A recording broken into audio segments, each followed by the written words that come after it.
नमस्कार। थिंक 360 में आपका स्वागत है। इनिंग्स विद अनिल शेखावत में मैं आज एक ऐसे एनजीओ की बात कर रहा हूं जिसका नाम मुस्कान है और रोड सेफ्टी पे राजस्थान में बहुत अच्छा काम कर रहे हैं। उनके जो मैनेजिंग ट्रस्टी हैं प्रमोद भसीन, वो आज हमारे स्टूडियो में हैं। मैं आपसे उनसे मुलाकात कराता हूं। नमस्कार प्रमोद जी। नमस्कार प्रमोद जी, जो भी न्यूज़पेपर मैं उठाता हूं रोज, चाहे वो अंग्रेजी का हो, चाहे हिंदी का हो, चाहे वो प्रदेश का हो, चाहे वो अंतर्राष्ट्रीय हो, चाहे राष्ट्रीय हो, जो सड़कों पे जो मौतें हैं उनका जो आंकड़ा है वो बढ़ता जा रहा है। इसमें कोई संदेह नहीं है कि मुस्कान रोड सेफ्टी पे बहुत अच्छा काम कर रही है और आपका जो उसमें इन्वॉल्वमेंट है वो काबिल तारीफ़ है। तो मैं आपसे ये चाहता हूँ कि पूछना चाह रहा था कि आपकी जो व्यक्तित्व है वो लोग बाग ज़्यादा इस तरीके से जानते हैं कि आप एक राजनीतिक आदमी हैं। उसके बाद आपने मुस्कान खोला और उस स्थिति में इन दोनों के बीच ऐसी क्या परिस्थितियां बनी कि मुस्कान पे आज बहुत ज़्यादा इन्वॉल्व है, आपका पूरा परिवार है। तो इस पूरी बैकग्राउंड और इस स्टोरी को हम हमारे दर्शकों को बताना चाहते हैं कि मुस्कान क्यों खुला और कैसी स्थिति में खुला। मुस्कान एक शुरुआत एक भावनात्मक कारण से हुई। मेरी लड़की जब 11वीं क्लास में थी तो उसकी सड़क दुर्घटना में मृत्यु हो गई। तो मैं ऐसे जब उसकी चिता के सामने खड़ा था तो मैंने मन में सोचा कि मैं तुमको भूलूंगा नहीं। ये ऐसा मेरे मन में विचार आया। तो याद रखें कि दो ही विकल्प थे, या तो हर जगह दुख प्रकट करते रहते। तो हमने फिर एक मेरी लड़की को जो एक टीचर पढ़ाता था, संदीप सेठी, उसने हमको आइडिया दिया कि साहब सड़क सुरक्षा पे काम करिए। क्यों, उनसे मेरी बेटी की मृत्यु कुछ दिनों पहले ही, 4-6 महीने पहले, एक डॉक्टर इंदू अरोड़ा के लड़के की डेथ हो गई थी सड़क दुर्घटना में। तो उसने कहा, हमको भी ठीक लगी उसकी बात। तो कई लोग कंफ्यूज करते हैं, मेरी बेटी का नाम मुस्कान नहीं था, पर हमने सोचा कि दुख नहीं प्रकट करेंगे, मुस्कुराते हुए काम करेंगे। और एक मेरे मित्र हैं, पत्रकार मित्र हैं, ओम सैनी, उन्होंने उसका नाम दिया मुस्कान, क्योंकि बिटिया जिसका नाम दूरवा था हमेशा मुस्कुराती रहती थी। तो ये तो हुई मुस्कान की शुरुआत। तो आपने जो प्रश्न पूछा कि मैंने क्यों किया, राजनीतिक मेरी पृष्ठभूमि है, उसको मैं झुठलाना नहीं चाहता और काफ़ी एक्टिव पॉलिटिशियन रहा। परंतु फिर समय, उम्र और देखते हुए इसी ओर ज़्यादा ध्यान बढ़ता गया और काम करना प्रारंभ कर दिया। आज लगभग 21 वर्ष हो गए। पूर्ण रूप से मेरा परिवार, मैं और मेरी पत्नी और कुछ अब कर्मचारी भी हो गए, शुरू में वॉलंटियर्स काम करते थे, फुल टाइम यही काम कर रहे हैं। और शायद राजस्थान में एकमात्र संस्था है जो फुल टाइम सड़क सुरक्षा में 4-5 आदमियों के स्टाफ के साथ काम कर रही है। आप मुस्कान के साथ निश्चित तौर पे एक बड़ा अच्छा काम कर रहे हैं। आपने जब भी मुस्कान बनाई थी, शायद आपने सन 2000 में मुस्कान का 2001 में रजिस्ट्रेशन कराया था। आपने एक थॉट लेके, एक टारगेट लेके इसको बनाया कि जो मेरी लड़की के साथ हुआ वो आम पेरेंट्स किसी और के साथ नहीं रहे।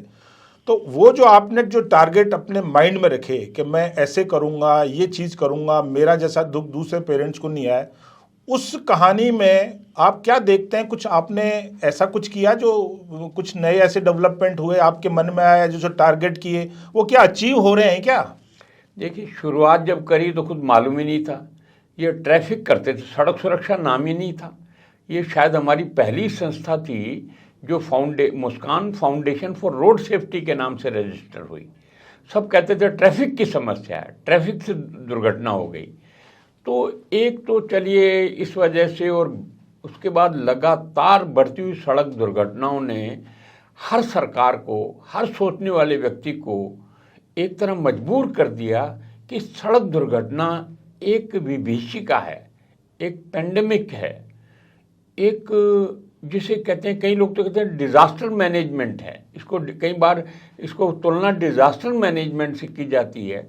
आज भारतवर्ष में, विश्व में सबसे ज़्यादा सड़क दुर्घटनाओं पे मृत्यु हो रही है। लगभग 1.5 लाख से अधिक आदमी प्रतिवर्ष सड़कों पे अपनी जान गंवा देते हैं।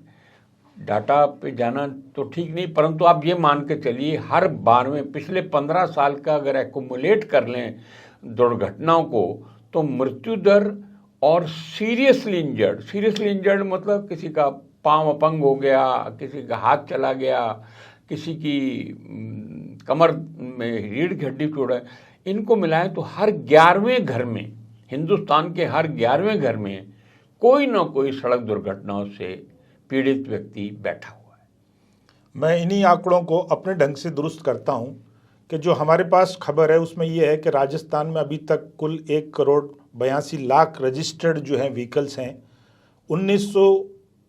2021 में करीबन 12,80,000 व्हीकल रजिस्टर्ड हुए। यहाँ पर जो एक्सीडेंटल केसेस हैं वो करीबन साल में 21,600 के आसपास होते हैं, और आपने सही कहा करीबन 10,000 की डेथ होती है। 10,000 आदमी एक साल में राजस्थान में की डेथ होना वास्तव में एक अलार्मिंग चीज़ है। तो ऐसी स्थिति में जो ये डेथ हो रही हैं ये क्या पहले से कम हो रही हैं, बढ़ रही हैं? क्योंकि व्हीकल्स तो बढ़ रहे हैं, सड़क उतनी की उतनी है। तो क्या बच्चों में अवेयरनेस कम है, या जो बच्चे जो चला रहे हैं व्हीकल, या जो बड़े आदमी चला रहे हैं, ये जो बढ़ने वाला रफ्तार है इसमें आपका क्या योगदान है? क्या अवेयरनेस है? कितना आप सक्सेसफुल हो रहे हैं? कितना आप बचा पा रहे हैं? या सरकार अपने नियमों से कितनी चीज़ों को इम्प्रूव कर रही है? इसके बारे में कुछ बताएं आप।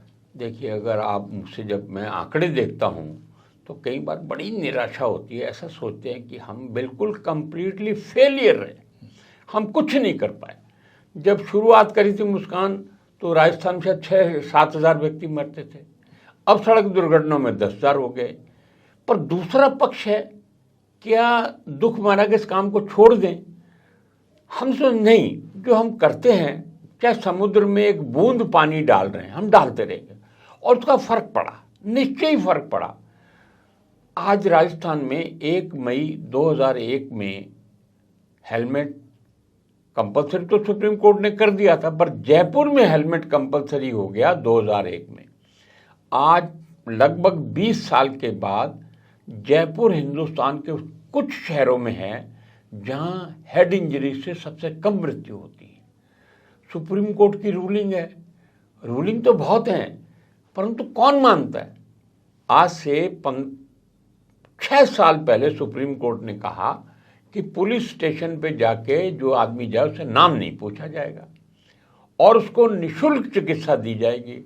आज 2023 आने वाला है, आज भी कोई व्यक्ति थाने जाता है तो उसे पूछते हैं तेरा नाम क्या है, तो उसको क्यों लेके आया है? सरकार तो कहती है उनको इनाम दिया जाएगा, वो मारे डर के लोग कोई सड़क दुर्घटना वाले व्यक्ति की सहायता ही नहीं करता। परंतु क्या हम इस काम को यहाँ छोड़ दें? नहीं, निश्चय ही हम लोगों ने एक बीड़ा उठाया है।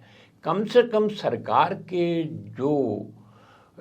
ने जो नियम बनाए हैं, सुप्रीम कोर्ट ने जो रूलिंग दी है, उनका प्रचार प्रसार करें और इसका निश्चय असर हो रहा है। आज से 4 साल पहले जब हम पुलिस की ट्रेनिंग कर रहे थे तो हमने मालूम पड़ा कि 5 से 10% पुलिस वालों को मालूम है कि उसको जो व्यक्ति घायल व्यक्ति आता है उसका नाम नहीं पूछना। आज कम से कम 80% पुलिस वालों को मालूम है कि उसका नाम नहीं पूछना। मैं इस बात को इसलिए बोल रहा हूँ, कभी आप किसी व्यक्ति की हेल्प करें, सहायता करें, अपनी गाड़ी में बैठा के ले जाएं, तो कोई भी आपसे नाम पूछे तो आपको बिल्कुल, अगर आप नहीं चाहते, बिल्कुल बताने की जरूरत नहीं है और कोई आपको उसमें कुछ नहीं कहेगा। और आपने ये कम काम किया है कि घायल व्यक्ति को उठा के एम्बुलेंस पता नहीं कब आती, कब इलाज शुरू होता। आपने एक बहुत बड़ा काम किया है कि आप व्यक्ति को अस्पताल ले आए और आपको इसका सरकार ने, अब तो MV act, motor vehicle act में, गवर्नमेंट ऑफ इंडिया में ये प्रावधान हो गया है कि उस व्यक्ति को पुरस्कृत किया जाए। दिल्ली में 10,000 व्यक्तियों को पुरस्कार मिल चुका है। राजस्थान में घोषणा हुए इस पुरस्कार की राजस्थान की वर्तमान सरकार बहुत ध्यान दे रही है। इम्प्लीमेंटेशन का हाल ये है कि 12 आदमियों को शायद ये पुरस्कार नहीं मिला है। तो फिर भी अब हम लोग एज एन NGO, हमारा अब क्या रोल है? हम कहते हैं सिस्टम को आप सिंप्लीफाई करिए, कोशिश करिए कि आदमी जो सहायता लेके, स्कूटर वाले को भी, एक ऑटो व्हीलर को भी ये मिलना चाहिए कि मैं अगर उठा के इस घायल व्यक्ति को अस्पताल ले जाऊं तो मुझे 1,000-2,000 मिल जाएंगे। हम कह रहे हैं ऐसी व्यवस्था करिए, वो ऑटो व्हीलर वाला जाए तो उसको डॉक्टर ही 2,000 रुपये दे दे, लीजिए, और डॉक्टर वसूल करता रहे। अब इसमें अकाउंट्स वालों की प्रॉब्लम आ रही है, पर निश्चय ही मैं आपको दावा करता हूँ 2-3 साल में राजस्थान में एनजीओ कुछ अपने आप में निशक्त होती है, काम सारे सरकार करती है। हम ट्रैफिक पुलिस का मुकाबला नहीं कर सकते। आज ट्रैफिक पुलिस में 1200 से 1600 एम्प्लॉयज़ हैं, हम कुछ नहीं है, परंतु निश्चय ही हमारी अवेयरनेस, हमारी आवाज़ न कारखाने की तूती नहीं है, सुनी जाती है। आज कोर्ट सुन रहे हैं, अदालतें सुन रही हैं, सरकार सुन रही है, तो इस दिशा में अवेयरनेस बढ़ रही है। और अब अवेयरनेस का सवाल नहीं है, नागरिकों के अधिकार है कि वो अपना नाम नहीं बताएगा, और डॉक्टर की ड्यूटी है कि निःशुल्क इलाज करेगा। पर डॉक्टर क्या करते हैं, आप प्राइवेट अस्पताल में ले जाइए, वो कहते हैं साहब इसको ज़रा सरकारी अस्पताल ले जाइए। अब मान लीजिए एक आदमी का एक्सीडेंट हुआ सांगानेर में और महात्मा गांधी अस्पताल मना कर दे, एसएमएस में लाने में उसको आधा घंटा और लग गया। एक कहा जाता है गोल्डन आवर। अगर मरीज को, दुर्घटनाग्रस्त व्यक्ति को 1 घंटे में चिकित्सा मिल जाए, शुरू हो जाए, तो 50 से 60 विभिन्न दावे हैं, कम से कम 50 व्यक्तियों की जान बच जाएगी।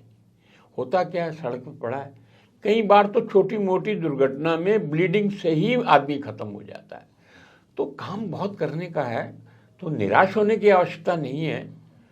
मैं आप सबसे प्रार्थना करता हूं कि हमें आपकी सहानुभूति नहीं चाहिए, हमें आपका साथ चाहिए। और साथ आप कैसे कर सकते हैं, आपके क्षेत्र में जब भी दुर्घटना कोई हो, उस आदमी की मदद करिए, और कहीं भी व्यवधान आए तो दृढ़ता से कहिए, ना मैं अपना नाम बताऊंगा, बल्कि आपको चाहिए कि मुझे पुरस्कृत करें। मैं अगर ऑटो व्हीलर ड्राइवर हूं तो मुझे ऑटो व्हीलर का किराया दीजिए। तो निश्चय टाइम आ रहा है, और मैं पूरा आशावादी हूं कि हमने, चलिए राजस्थान में व्हीकल इतनी बढ़ गई, आप कह रहे हैं सड़कें कम, सड़कें बहुत बन गई है। राजस्थान एक ऐसा प्रदेश है, कम से कम 30 से अधिक तो हाईवेज गुजर रहे हैं राजस्थान में। 2-3 हाईवेज बहुत महत्वपूर्ण हैं, जिसे NH8 कहते थे, दिल्ली से मानते हैं चलता तो अमृतसर से और बम्बई तक जाता है, उसको NH48 कहते हैं, बड़ा महत्वपूर्ण है। आगरा से बीकानेर जाने वाला NH11 या 12 क्या नाम है, वो बड़ा महत्वपूर्ण है। अब वो इतने हाईवेज बन गए हैं, पंजाब से आ रहे हैं, गंगानगर की तरफ जा रहे हैं, जैसलमेर तक जा रहे हैं, बहुत सड़कों का निर्माण हुआ है। तो यही तसल्ली है कि एक्सीडेंट 10,000 पे रुके हुए, आगे नहीं बढ़ रहे। तो ये भी एक कम काम नहीं है। तो परंतु इस वक्त जो मैं निश्चय तो किसी का प्रशंसक नहीं हूँ, पर कहना पड़ता है, वर्तमान सरकार में कुछ अधिकारी और मुख्यमंत्री जी इस क्षेत्र में अद्भुत काम कर रहे हैं, बहुत रुचि ले रहे हैं, मीटिंग्स करते हैं। बल्कि हम आपको एक और फिगर देना चाहता हूँ, आज तक राजस्थान में कोरोना से 10,000 से अधिक मृत्यु नहीं हुई। अभी आंकड़ा 10,000 के आसपास घूम रहा है, और इस बीच में लगभग 30,000 आदमी सड़क दुर्घटना में मर गए। ये बात जब मैंने मुख्यमंत्री जी को बताई, एक मीटिंग उन्होंने अभी बजट करी, तो उन्होंने भी चिंता व्यक्त करी। मैंने उनसे यही प्रार्थना करी, इसको कोरोना से बढ़ के मानिए विभीषिका को, कोरोना तो आएगा और ख़त्म हो जाएगा, पर ये सड़क दुर्घटनाएं तो हर साल हो रही हैं। तो निश्चय एज एन NGO हमें संतुष्टि है, कम से कम हर फोरम पे, इवन आपके फोरम पे आज आप सड़क दुर्घटनाओं पर चर्चा कर रहे हैं, क्योंकि एक ऐसा विषय है जिसमें हर एक कोई सोच रहा है। तो यही समझ लीजिए कि हम की आपस में मिलजुल के काम करने की यही एक सफलता। 10,000 जो मौतें हैं जो साल भर में हो रही हैं, उसको अगर हम और सिंप्लीफाई करके लोगों को, दर्शकों को समझाने के लिए कहें, तो मोटे तौर पे 30 मौतें रोज रोड एक्सीडेंट से हो रही हैं वसीम साहब। और इसका जो कारण अगर देखा जाए तो हम जो है यूपी से रोड एक्सीडेंट में हमारा एवरेज खराब है, जबकि हमसे 2.5 गुना उनकी पॉपुलेशन ज़्यादा है। तो क्या रोड एक्सीडेंट में सड़कों का भी कोई रोल है क्या? जैसे मैंने कुछ दिनों पहले पढ़ा कि हमारे यहाँ पे जयपुर में जो हाईवेज बने, ब्रिज बने हैं, ब्रिज का एक पर्टिकुलर जो घुमाव जो हो रहा है, जो कोण आ रहा है, वो कहीं डिफेक्टिव है। तो इसमें जो इंजीनियरिंग सेक्शन जिसने बनाया है उसकी भी कोई ऑडिट होती है, उसकी भी कोई रेस्पॉन्सिबिलिटी है, या वो डिफेक्ट जब नोटिफाई हो गया कि इस यहाँ से घुमाव बहुत ज़्यादा गलत हो रहा है, तो वो क्या आपने कभी इम्प्रूवमेंट करवाया है या कुछ अवेयरनेस इस टाइप की सरकार को दी है, या आपके सजेशन सरकार ने कभी पूरे किए हैं कि नहीं किए, या सरकार सिर्फ बना के इस चीज़ों को छोड़ देती है? जैसे एक रोड जो है ट्रैफिक वीक आता है सरकार का, जो आप कह रहे हैं कि एक आदमी जब अस्पताल में छोड़ने जाएगा उसको पुरस्कार भी मिलना चाहिए, ये एक्ट में पास हो चुका है, उसको मिल नहीं रहा है। तो ये जो अवेयरनेस है सरकार की तरफ से, जो एडवर्टाइजमेंट होना चाहिए, आपकी तरफ से जो अवेयरनेस होना चाहिए, इसमें क्या मिसमैच है या पूरा जो एग्जीक्यूशन पार्ट सरकार का बहुत वीक है? इस बारे में मैं आपसे चाहता हूं कि जो भी रोड एक्सीडेंट के पॉइंट्स हैं वो अगर इंजीनियरिंग पॉइंट ऑफ व्यू से गलत हैं तो वो क्या इम्प्रूव हुए हैं, और उसमें अगर आपने नोटिफाई किया है तो आप और सरकार के बीच में, एक एनजीओ का और एक सरकार के बीच में एक कोऑर्डिनेशन होना चाहिए। क्या आपने ऐसा महसूस किया क्या कि आपकी रिकमेंडेशन की, आपकी अवेयरनेस की, आपके किसी पॉइंट को अगर कोई डिफेक्ट आपने देखा है तो सरकार पीछा उसको इम्प्रूव कर रही है कि नहीं कर रही है? देखिए, आपने बड़ा ये रेलेवेंट मुद्दा उठाया है। और साइरस मिस्त्री की जब डेथ हुई तो मालूम पड़ा कि उसमें दो मुख्य कारण थे। मैं इसलिए इस बात को एग्जाम्पल को दे रहा हूँ क्योंकि ये मुद्दे दोनों ही आपके प्रश्न का उत्तर देंगे। एक तो ओवर स्पीडिंग थी गाड़ी की, पीछे साइरस मिस्त्री पीछे बैठा हुआ था, आगे नहीं बैठा हुआ था, उसने सीट बेल्ट नहीं बांध रखी थी। तीसरा, जिस पिलर पे गाड़ी टकराई है वहाँ पर रोड की चौड़ाई कम हो गई थी। तो अब पहले क्या था, आज से 10 साल पहले के आंकड़े उठाइए तो उसमें कहेंगे 92% फॉल्ट ऑफ द ड्राइवर। अरे फॉल्ट ऑफ द ड्राइवर तो रहेगा ही रहेगा, जब भी गाड़ी अगर खड्डा आ गया तो भी फॉल्ट ऑफ ड्राइवर है। अरे पर खड्डा आ गया ये भी तो फॉल्ट है। अब रियलाइज होने लगा है कि ड्राइवर फॉल्ट कहना तो एक आंकड़ा है, एक्चुअल में रोड इंजीनियरिंग जो आप जिसकी चर्चा कर रहे हैं बहुत ही महत्वपूर्ण है। आपकी रोड अगर फ्रेंडली नहीं है तो एक्सीडेंट की तो निश्चय ही होंगे। सबसे बड़ी एग्जांपल है जयपुर की अजमेर पुलिया। हम कहते हैं हर साल एक आदमी की बलि लेती है और एक ही पॉइंट पे एक्सीडेंट होता है, तो वहाँ वाली बात घुमाव ठीक नहीं है। वहाँ पे उसमें कोई $1 मिलियन या 1 करोड़ रुपए खर्च होने की बात नहीं, 5-10 लाख में उसका इलाज है। इसी तरह जो सड़क के जो नई, मैं आपको बता दूं, मैंने व्यक्तिगत रूप से इस बात को चेक किया है। ये नई पुलिया शुरू हुई है सोडाला वाली, इसके घुमाव बड़े डिफेक्टिव हैं। आप देखिए साल भर के अंदर क्या होने जा रहा है। हम इन बातों को सरकार को बताते हैं पर दुर्भाग्यवश सड़क दुर्घटना में मृत्यु एक आंकड़ा रह गया है। इसमें हमारी सारी संवेदनाएं लुप्त हो चुकी हैं। आंकड़े हम बोलते हैं, सरकार सुन लेती है, अधिकारी कहते हैं बिल्कुल ठीक है, पर कोई मशीन को ठीक करने को तैयार नहीं। मैं बार बार कहता हूँ, आपने रोड सेफ्टी सेल में एक कुछ 5-6 व्यक्तियों को लगा रखा है। 7-8 आदमी लगातार पिछले 7 साल से उसी रोड सेफ्टी सेल में लगे हुए हैं। डिप्टी से जॉइंट कमिश्नर हो गए हैं, वही लोग लगे हुए हैं, मूंगफलियां खाते हैं सर्दी में बैठ के ऊपर। आंकड़े आपसे पूछ लो तो आज अभी आपने ट्राई करा पता करने, आंकड़े उनके पास मौजूद नहीं है। अब वो पहिया ही जब खराब है तो डब्बा कितना अच्छा बैठाओगे, सीनियर अफसर कितना करेंगे।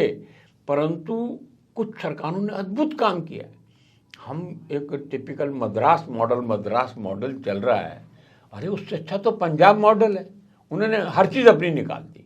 आज आईटी में राजस्थान को आपको जान के खुशी होगी कि राजस्थान का आईटी सेल बहुत अच्छा आईटी सेल है। आज ऐसे ऐसे ऐप्स बन गए हैं कि आप एक फ़ोन थाने में करिए, टकाटक नियरेस्ट अस्पताल को खबर हो जाएगी, उसके पुलिस को खबर हो जाएगी, थाने को खबर हो जाएगी, एक फ़ोन से चल गए। हम ऐप बनाने में सक्षम है, टेक्नोलॉजी का यूज़ हम नहीं करते। पैसा, हालत ये है, सुप्रीम कोर्ट के एक रूलिंग के कारण जितने भी चालान होते हैं, जितनी भी इनकम होती है, उसका कुछ प्रतिशत सड़क सुरक्षा पे खर्च करना कंपलसरी है। तो लगभग 200 करोड़ रुपए हर साल सरकार के पास रहते हैं, सरकार खर्च ही नहीं कर पा रही उनको। एकमात्र विभाग है जिनका पैसा तो है पर खर्चा नहीं है। जो आपने बात करी रोड इंजीनियरिंग की, अब सब जगह हल्ला मचा हुआ है। हल्ला मचता तभी काम होंगे। साइरस मिस्त्री की मृत्यु होगी तो सीट बेल्ट पे चालान होगा, तो रोड से एक्सीडेंट होगा। तो ये जब तक है, जबकि हम लोग हर तरह से गियर्ड अप हैं, बहुत लोग सक्षम हैं, बहुत हम लोगों ने खुद ट्रेनिंग लेके आईआईटी दिल्ली से ट्रेनिंग लेके ऑडिट का हमारे एक एम्प्लॉय ने कोर्स किया, नेहा खुल्लर ने।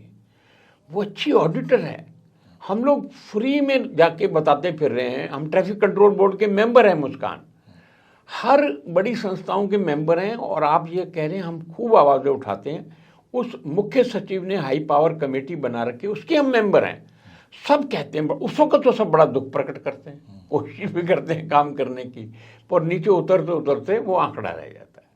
तो फिर भी हम आशा नहीं छोड़ रहे, ये इसी मशीनरी को ठीक करेंगे। और एनजीओ कर भी क्या सकती है, बताइए।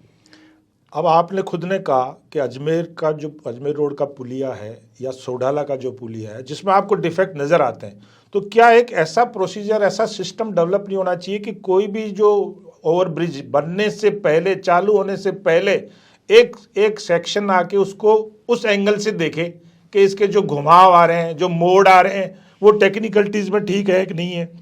वो जब तक अप्रूव नहीं करें, जब तक वो पुलिया खुलना नहीं चाहिए। देखिए, एक कहते हैं प्री रोड सेफ्टी ऑडिट। यहाँ हम ये 7-8 साल हो गए इनको कहते हुए कि इस तरह जब पुलिया बनाओ या कुछ सड़क बनाओ तो एक प्री रोड सेफ्टी ऑडिट कराओ। ये कोई बड़ी बात नहीं है। यहाँ कई संस्थाएं हैं, आप अगर ठेके टेंडर सिस्टम में नहीं पढ़ना चाहते, आप आईआईटी जोधपुर से कोई भेज दो कि ये सब हमारी प्लान बनी है, इसमें डिफेक्ट बता दीजिए। परंतु एक ऐसा तबका है जिसको काम कराने की जल्दी है, उसमें सब लोग पुश कर रहे हैं, जल्दी करो जल्दी करो। और जल्दी करने में सबसे ज़्यादा जो बलिदान होता है वो सड़क सुरक्षा वाले होता है। इवन हाईवेज का देख लीजिए, हाईवेज में घुमाव, मैं एग्जैक्ट नहीं बोला, मान लीजिए 360 डिग्री का घुमाव है, वो गांव वालों ने विरोध कर दिया, उन्होंने घुमाव को थोड़ा कम कर 320 डिग्री कर दिया, उसी में साल में एक दुर्घटना शुरू हो गई। तो ये जो सबसे ज़्यादा जो कंप्रोमाइज़ हो रही है निर्माण में चीज़, वो सड़क दुर्घटना, सड़क सुरक्षा वाले एलिमेंट हो रहे हैं। वो साइड में लगते हैं, टिन लगते हैं साइड में, ताकि व्हीकल को मालूम पड़े, गांव वाले टिन उठा के ले जाते हैं, उसका कुछ नहीं होता। यहाँ आप बीकानेर जाइए तो बाकायदा लिखा हुआ है, वो लिखा हुआ है सड़क के ऊपर कि यहाँ पशु जो हैं आते हैं, इसलिए सावधानी से गाड़ी चलाइए।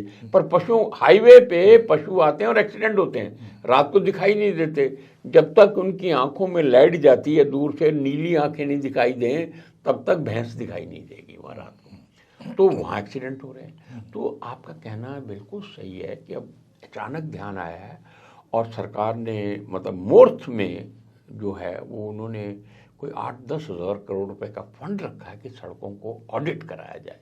जो आपने क्वेश्चन किया है, बहुत कम लोग करते हैं, ऑडिट की कोई बात ही नहीं करता।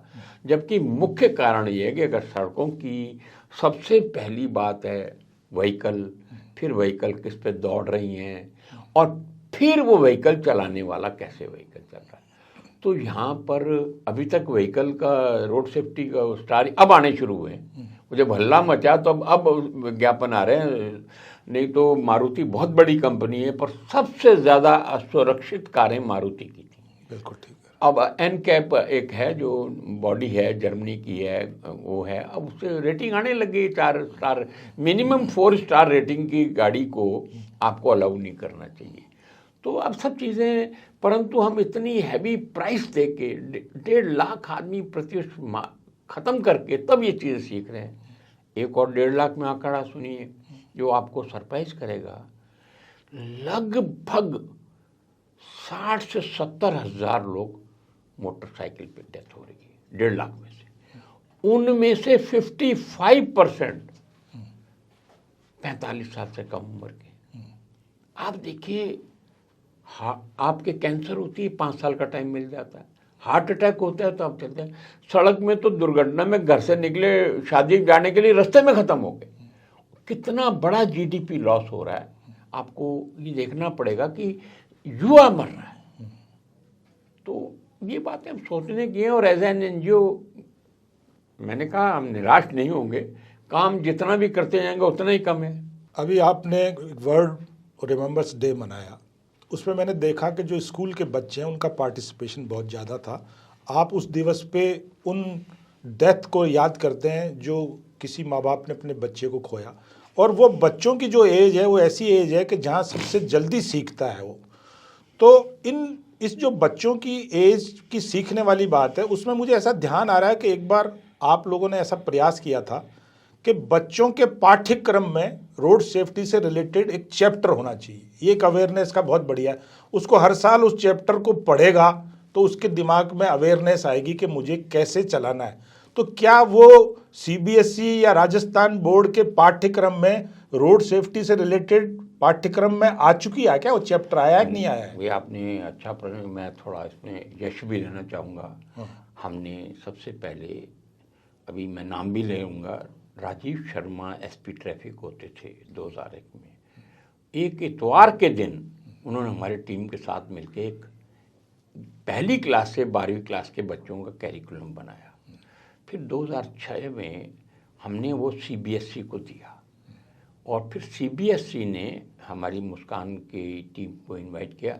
मेरी वाइफ मृदुल वसीन उस बोर्ड की मेंबर बनी, जो सड़क सुरक्षा को इंक्लूड किया।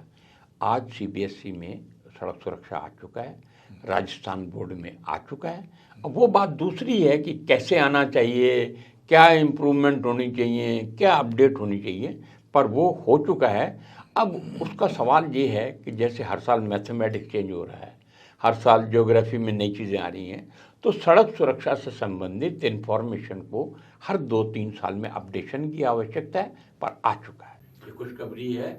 और वर्ल्ड रिमेम्बरेंस डे हम नहीं मनाते, ये यूएनओ ने नवंबर का तीसरा इतवार निश्चित किया हुआ है। तो हम इसमें भी हम स्कूल के बच्चों को क्यों इन्वॉल्व करते हैं? आपने देखा होगा 400-500 बच्चे 45 से 50 स्कूलों के आके कुछ गाना गाते हैं, कुछ थिएटर करते हैं, क्योंकि हमने देखा बच्चों को आज उपदेश नहीं देना चाहिए। उपदेश से सीखते नहीं हैं, उनको कुछ मनोरंजक सामग्री या मनोरंजक ढंग से गाने से, स्किट से, नाटक से उनको ज़्यादा समझ में आता है, और इसका अच्छा प्रभाव पड़ रहा है। आज निश्चय इसमें हमारा भी कंट्रीब्यूशन है। राजस्थान के स्कूलों में, जयपुर में पर्टिकुलर स्कूलों में सड़क सुरक्षा पे काफ़ी ध्यान दिया गया। अब आप जैसे कह रहे हैं कि बच्चों वाला पाठ्यक्रम में ये चीज़ आ चुकी है, पर जो ट्रैफिक वीक मनाया जा रहा है उसमें क्या बच्चों के स्कूल में भी ट्रैफिक वीक के दरमियान कोई ऐसी एक्टिविटीज़ कर रहे हैं क्या, जिससे बच्चों को ये ध्यान रहे कि ये ट्रैफिक से रिलेटेड जो चैप्टर है उसकी प्रैक्टिकल चीज़ें ये है? देखिए, ये डिपेंड, अब ये हाँ आके व्यक्ति का रोल हो जाता है। कई स्कूल हैं बड़े कॉन्शियस, वो तो खूब काम करते हैं। कई स्कूल हैं वो झाड़ू लगाते हैं, हाँ आइए आप भाषण दे जाइए, ये करिए वो करिए, वो फॉर्मेलिटी करते हैं। अब जो ट्रैफिक वीक एक मिनिस्ट्री ऑफ रोड ट्रांसपोर्ट ने हर साल घोषणा करती है, 2-3 साल से कोविड की वजह से हो नहीं रहा। उसका आइडिया ये है कि हर सेक्टर को सड़क सुरक्षा का ध्यान दिलाया जाए। चाहे ट्रक ड्राइवर हो, कई लोग बड़ा अच्छा काम करते हैं, ट्रक ड्राइवर के आई टेस्टिंग कराते हैं। कई लोग स्कूलों में जाके मनोरंजन कार्यक्रम करते हैं। कई प्रिंसिपल बहुत रुचि लेते हैं, 3-3 दिन काम करते हैं। कई प्रिंसिपल है इसको पब्लिक रिलेशन से समझ के किसी अफसर को बुला के भाषण कर देते हैं। तो निश्चय ही फर्क पड़ता है। और देखिए, फिर इसमें कब तक नियम काम करेंगे, कब तक पाठ्यक्रम काम करेगा, जब तक हम सब लोग इन्वॉल्व नहीं होंगे। आज हमने बच्चों को यूज़ किया है, बच्चे सबसे बढ़िया एम्बेसडर हैं। कहीं हमारे को पेरेंट्स ने कहा, साहब आप बच्चों को क्या सिखाते हैं? हमारा तो घर में से बिना हेलमेट लिए निकलना मुश्किल हो गया। तो हम बच्चों को कहते हैं अपने माता पिता को जब भी चाहें तो माता पिता को हेलमेट ज़रूर पहनाएं। कुछ बच्चों का असर हो गया, टीचर्स ने कहा, तो अब हालत यह है कि फादर जाने लगता है, बेटा जाके फट कहता है सब हेलमेट पहनो पापा। बच्चे ने कहा तो पापा के तो ऐसा बन गया कि कोई पुलिस अफसर भी नहीं सिखा सकता। तो बच्चों का बहुत बड़ा रोल है, वो भी हम कर रहे हैं। पर मैंने फिर कहा कि हम बूंद की भी बूंद नहीं है, काफ़ी लोग अवेयर हो रहे हैं, इसमें अवेयरनेस बढ़ रही है। हम ये न्यूज़पेपर से या दूसरी एजेंसी से ही पढ़ते रहते हैं कि फॉरेन कंट्रीज़ में ड्राइविंग लाइसेंस लेना बड़ा डिफ़िकल्ट काम है।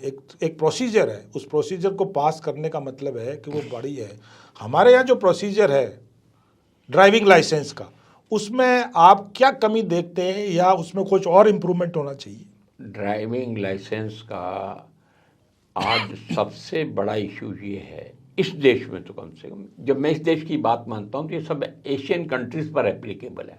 पाकिस्तान में भी यही हाल है, बांग्लादेश में ये हाल है, इंडोनेशिया में ये हाल है। मेरा खुद का ड्राइविंग लाइसेंस मेरे घर पे आया था। तो अब इन्होंने धीरे धीरे, अब सबको क्या होता है, एक दुर्घटना होती है, फिर फंडिंग आती है। एक ही मेरे को शिकायत है कि हम ये काम बहुत स्लो कर रहे हैं।